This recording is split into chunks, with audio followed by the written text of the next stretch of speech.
Hello sa mga kabataan dyan. Hindi ako magagalit kapag nagsabi ka na kung ano. Pero yung iwasan mo yung kabastusan. Kasi pinagdaanan ko din naman yung kabataan. Pero nung bata ako, hindi ako nang bastos ng kung sino-sino. Dahil lang may naririnig ka. Hindi ko kasalanan, no, na ipinakita nila ako or pinadinig ako. Kasi wala naman akong ginagawa. Hindi ka ba nagtataka na, ay, wala naman tong ginagawa tong tao na to, tapos pinaparatangan mo. Di ka nahihiya, no? Nung bata ako, ganyan din, pero hindi ako nagbulakbol or hindi ako nang alipusta ng tao or hindi ako tingin ko. Pero sa mga matatanda, hindi ako nagyayabang sa mga matatanda eh. Pero ang lakas ng loob ng mga bata ngayon, no?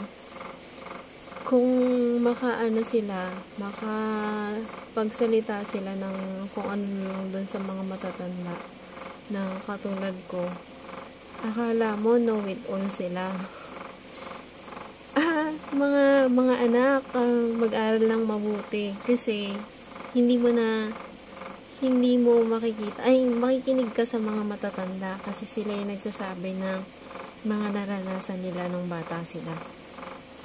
Kasi ganun din kami, yung mga matatanda na yun, pinapakinggan namin yun na halimbawa may nagsasabi sa amin, pinapakinggan namin yun. Naalala ko yung friend kong isa na nag-usap kami na dapat pala nakikinig tayo sa mga ganito kasi sila yung naunang nakaranas ng ganun.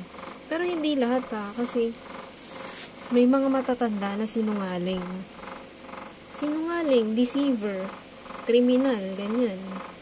Pero kung ako sa mga bata na to, focus ako mag-aral tsaka hindi mo papansinin yung mga bagay na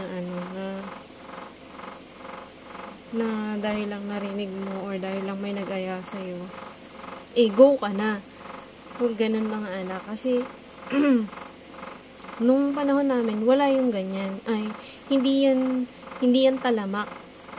Hindi siya talamak. So, nung maswerte kayo kasi smart age na ngayon, smartphone age na ngayon, kaya nakakagawa kayo ng mga ganyan.